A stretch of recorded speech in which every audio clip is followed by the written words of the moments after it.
Oke, sekarang kita akan coba mempelajari bagaimana sih kita menggunakan di sini supremum dan infimum ya.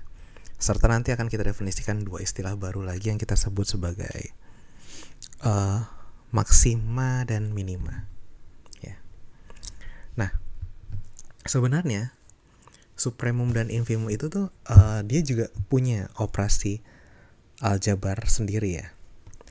Jadi kalau misalnya kita bilang ada satu set A yang merupakan subset dari bilangan real ya, dan X ya, bilangan X merupakan bagian dari bilangan real. Lo kok jadi gini? Bentar. Bentar ya. Oke. Kayak seperti ini. Ya. Maka kita definisikan bahwa X ya ditambah ke set A, ini biar kelihatan gede kecilnya, ini kita define sebagai suatu set baru yang isinya adalah X plus Y yang merupakan bagian dari bilangan real,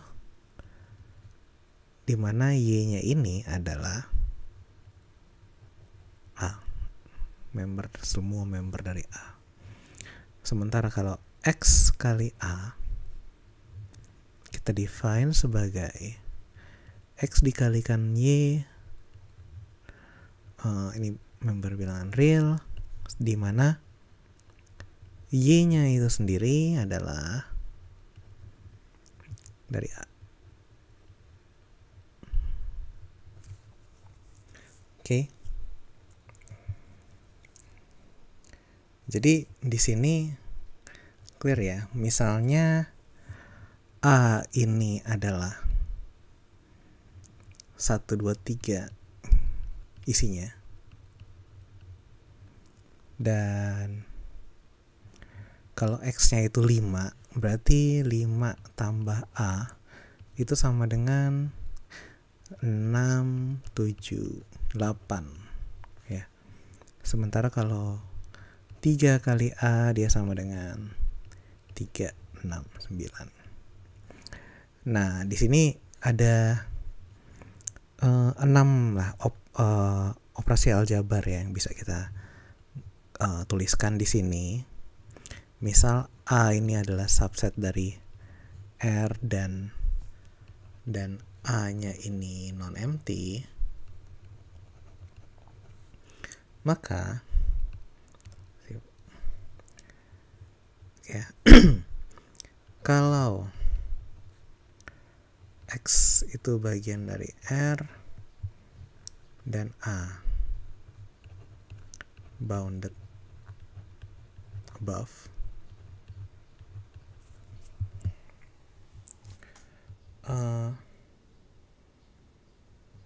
dan supremum X plus A itu sama dengan X ditambah supremum dari A ya. Jadi samanya kita keluarin si nilainya keluar, dia nambah ke supremum dari A. Sifat kedua ya, biar cepat ini langsung, P boundednya adalah bounded below, maka infimum dari X plus A itu sama dengan X plus infimum A. Clear? Nah, kalau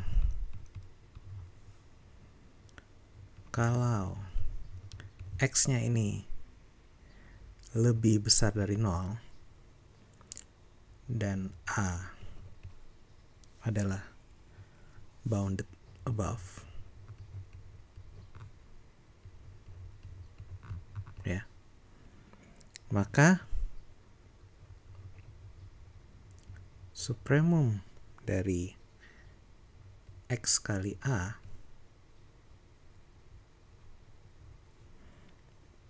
ini sama dengan X kali supremum A. Dan kalau X lebih besar daripada 0 dan A-nya ini bounded below, ya, maka infimum dari XA sama dengan X sorry, ini saya letak kurungnya salah. Harusnya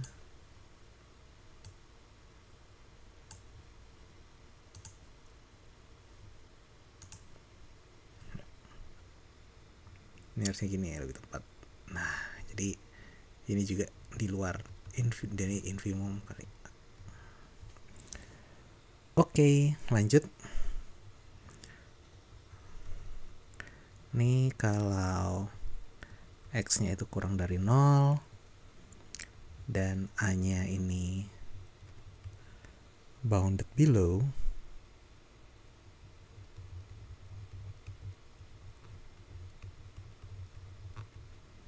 ya, maka supremum dari X kali A itu sama dengan, nah ini kan karena dia kurang dari 0, jadi waktu dikali apa yang supremum itu menjadi infimum kalau dikeluarin. Jadi kayak gini. Nah, sama kebalikannya kalau X-nya itu kurang dari 0 dan A-nya ini bounded above, ya, maka infimum dari X kali A sama dengan, nah ini jadi supremum, ya. Jadi di sini pesan moralnya, terutama yang dua ini adalah kalau kita kali satu set dengan negatif number, ya, ini suatu set dikali X dengan X-nya ini lebih kurang dari 0, which is 0, negatif, maka infimum menjadi supremum dan supremum menjadi infimum, ya, kebalikannya seperti itu.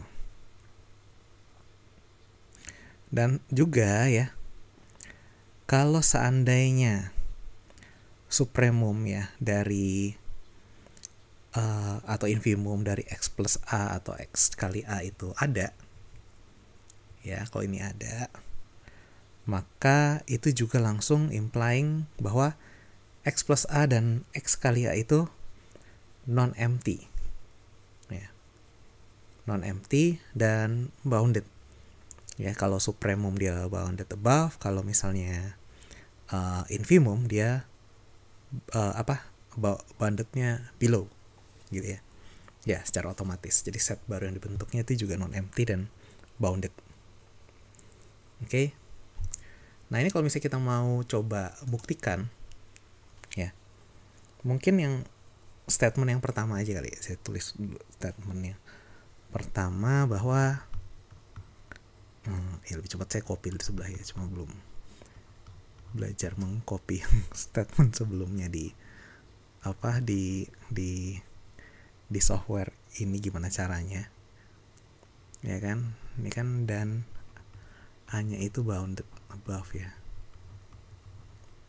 above, dan supremum dari X plus A sama dengan X tambah supremum A. Oke. Jadi proofnya, misal B ini adalah upper bound untuk A. Misal B upper bound untuk A. Ya. Maka Y yang merupakan elemen dari A ini akan selalu kurang dari B untuk semua Y elemen dari A. Ya. Sehingga kalau kita tambahkan di kedua sisi, X plus Y itu kurang dari X plus B, ya, untuk semua Y. Untuk semua Y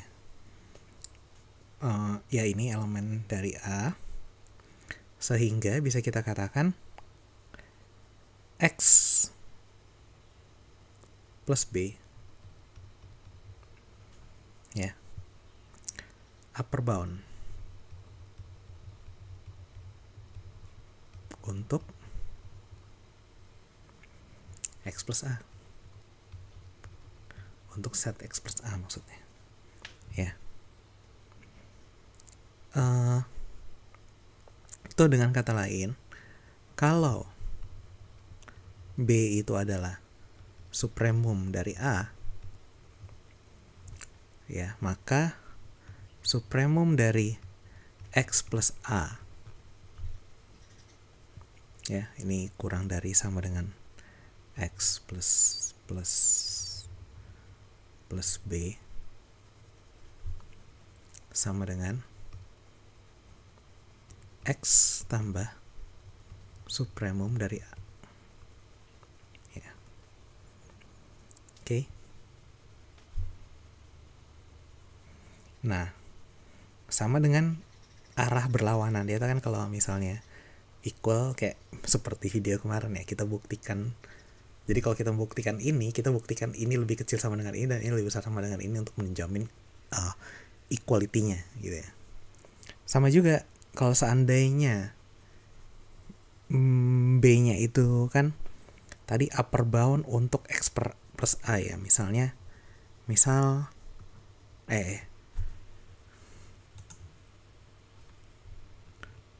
misal di sini, oke, ini arah sebaliknya, ya.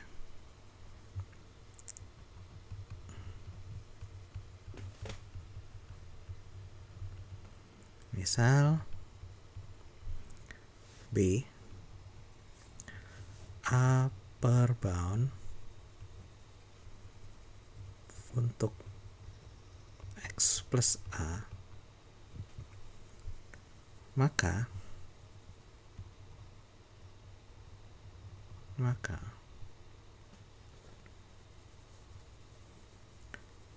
X plus Y kurang dari sama dengan B untuk semua Y, ya, Y elemen dari A, ya kan. Maka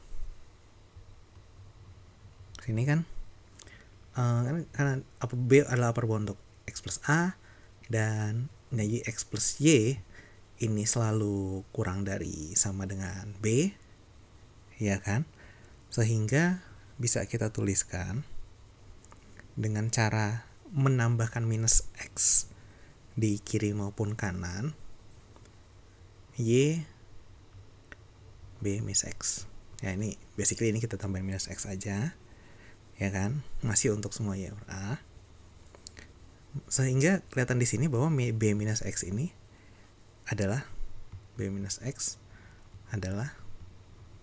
upper bound untuk A, ya. Jadi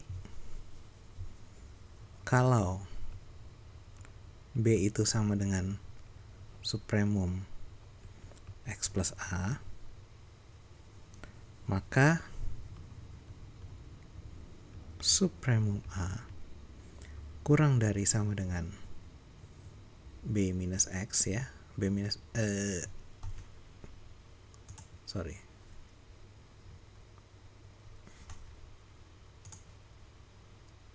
Di sini. Ya, supremum A itu kurang dari B minus X. Ya, karena B minus X upper bound. Dan supremum A itu basically kan least upper bound. Ini sama dengan B minus X itu adalah supremum ini dikurangin X yang ini. Jadi kita tulis supremum X plus A min X.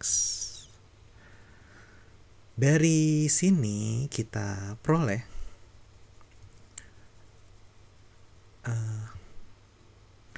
supremum dari X plus A tiada lain dan tiada bukan adalah lebih kecil daripada X plus sub A. Sementara di sini kita peroleh kebalikannya. Oh yes. Waduh. sorry. Ya inilah repotnya kalau ngajar lewat online. Ya. Di sini kita temukan kebalikannya. Di sini malah supremum A, kalau kita tambah ini kan tambah X, ini akan kurang dari sama dengan supremum X plus A. Jadi 2 ini ya menunjukkan bahwa supremum X plus A equal dengan X plus supremum A. Gitulah kira-kira.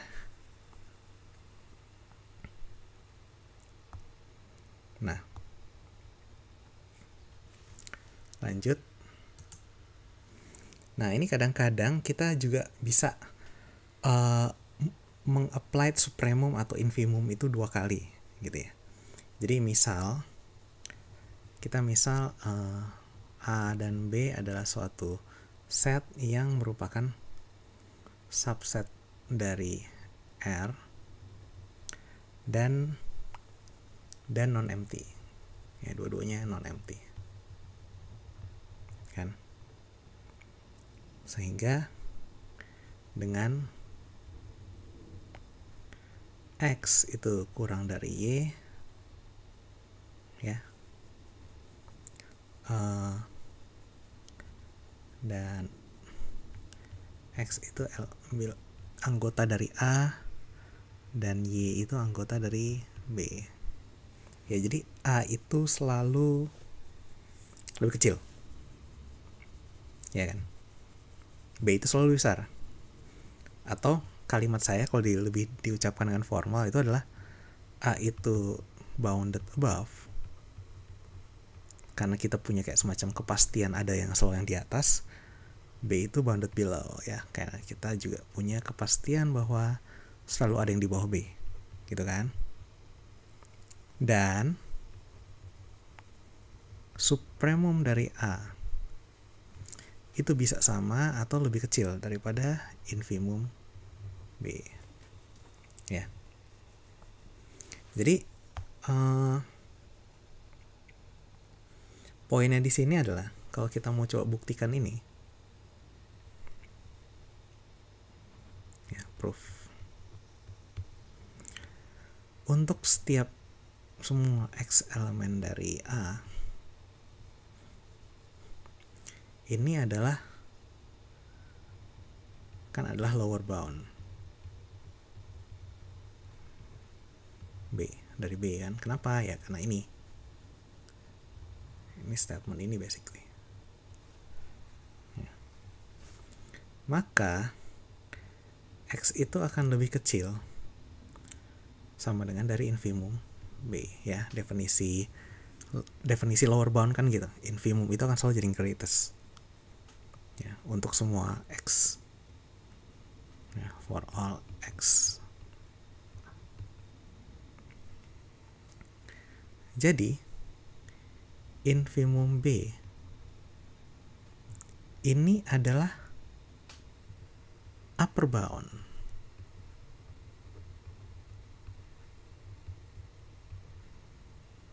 untuk A.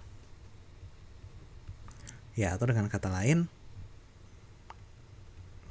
kalau A punya supremum, maka supremumnya ini lebih kecil sama dengan dari infimum B.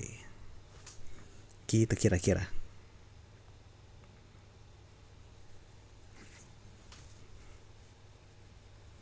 Jadi kita harus perhatikan bahwa di sini tuh masih ada lebih kecil sama dengan ya. Jadi tidak bukan lebih kecil ya. Nah, ini penting karena misalnya kalau misalnya kita ambil A-nya itu, kita define, katakan A-nya itu adalah isinya cuma 1 doang, 0. Sementara B-nya itu kita define sebagai 1 per N, di mana N kecilnya ini adalah bilangan natural. Ya. Maka kan di sini 0 itu lebih kecil daripada 1 per N. Ya. Untuk semua N bilangan natural. Ya. Tapi di sini kita perhatikan bahwa supremum dari A itu 0, yang sama dengan infimum dari B. Ya. Jadi ya, ini dia bisa sama, dia tidak serta-merta harus selalu lebih kecil, gitu kan. Oke. Kita lanjut. Nah, kalau kita punya, ya misalnya katakan ada set S, di mana set S ini subset, jadi set bilangan real, kemudian non-empty juga, dan bounded above, ya.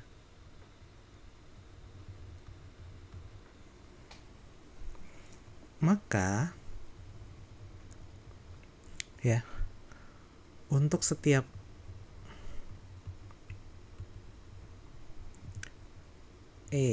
epsilon kecil ini lebih besar daripada 0, ada X elemen dari S, ya, such that supremum dari S minus epsilon kurang dari X kurang dari sama dengan supremum S. Nah, di sini. Jadi kalau seandainya S-nya ini adalah S itu adalah set bilangan real, subset dari bilangan real, ya, bounded above, ya kan? Maka untuk setiap epsilon lebih besar daripada 0, kita bisa mengambil satu X, ya, satu member dari subset tersebut, di mana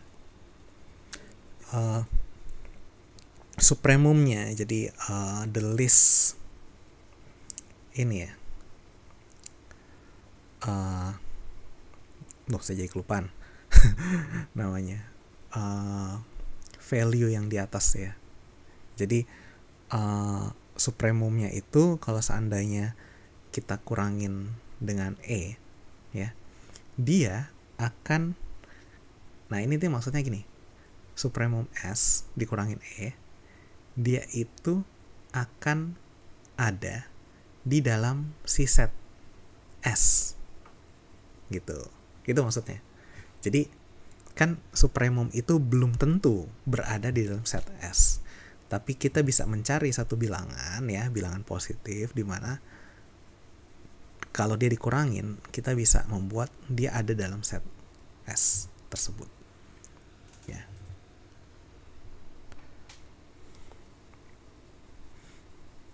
Oke. Nah, kita kan dari tadi kita nyebut-nyebut kata non-empty lah dan bounded, gitu kan. Nah, jadi sekarang kita mau coba menuliskan supremum A dan infimum A tanpa perlu mikirin A-nya itu bounded or and non-empty ya, kita akan tuliskan definisi seperti berikut nih. Jadi misal A-nya itu adalah subset dari bilangan real ya. 1. If A is empty ya, maka supremum dari A itu kita definisikan sebagai minus lambang infinite. Kalau A-nya itu is not bounded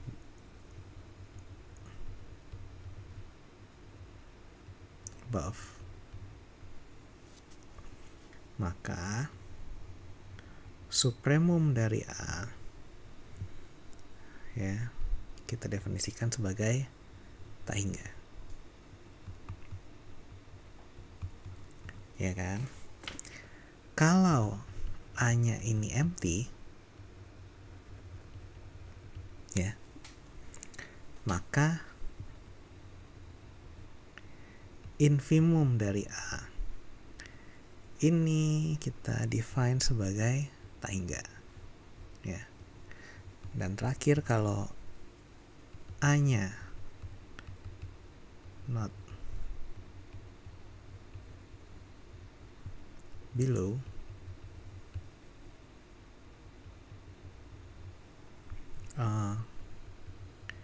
infimum dari A minus tak hingga. Oke. Nah, ini simbol yang kalau teman-teman mungkin udah tahu ini apa gini. Kita sebutnya itu infinite atau tak hingga. Tapi ini kan sebenarnya define, kita nggak tahu ini sebenarnya apa ya. Ya. Kita sometimes kita lihat mereka ya sebagai seperti kita ngeliat angka. Gitu kan. Nah, kita definisikan di sini bahwa R yaitu set bilangan real, kita definisikan ya R star adalah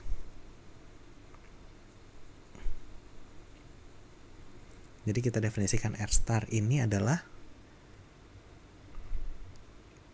real union dengan set dari tak hingga dan sampai tak hingga. Ya. Dengan cara ya. Oh ya, ini juga ordered set.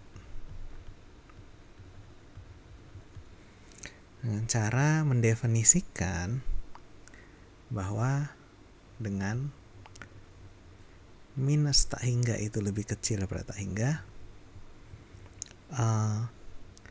dan minus tak hingga itu lebih kecil daripada X, dan X itu lebih kecil daripada tak hingga untuk semua X yang ada dalam bilangan gitu ya. Nah, R star ini nih yang kita suka sebut sebagai extended real number ya. Kenapa extended? Jadi karena ada si simbol yang kayak 8 tidur ini ya, tak hingga ini ya. Nah, however kita ada beberapa yang kita tidak bisa, operasi-operasi yang tidak bisa kita terapkan di sini dengan simbol ini. Jadi operasi-operasi seperti tak hingga minus tak hingga, 0 kali plus minus tak hingga, atau plus minus tak hingga dibagi plus minus tak hingga ya, ini operasi yang kita bilang undefined. Oke.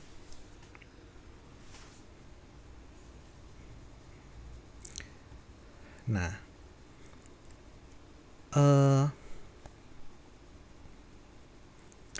kita akan sedikit banyak nggak terlalu menggunakan yang R star ini ya nantinya. Kemudian terakhir, ini adalah yang kita sebut definisi dari maksima dan minimum, maksimum dan minimum gitu ya. Jadi maksimum, apa sih maksimum? Maksimum itu adalah kalau seandainya supremum A itu ada di A gitu, simple ya. Jadi kebalikannya, kalau minimum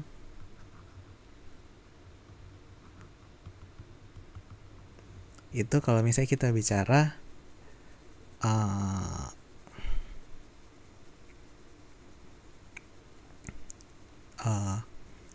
ini ya, infimum dari A itu juga ada di A, jadi bukan di luar A gitu. Oke, sampai di sini dulu. Oh ya, kalau mungkin mau contoh ya. Jadi contoh simpelnya kayak gini aja. Kalau misalnya kita bilang kita punya satu set yang isinya 2,4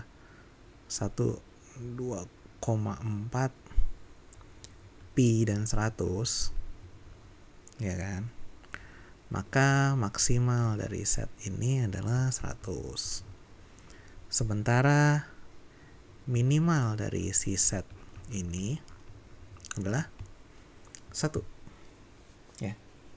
Kan. Nah, ini supremum infimumnya ada juga dalam dalam setnya, jadi dalam kurung awalnya. Oke, sampai situ dulu untuk video kali ini. Terima kasih sudah menonton.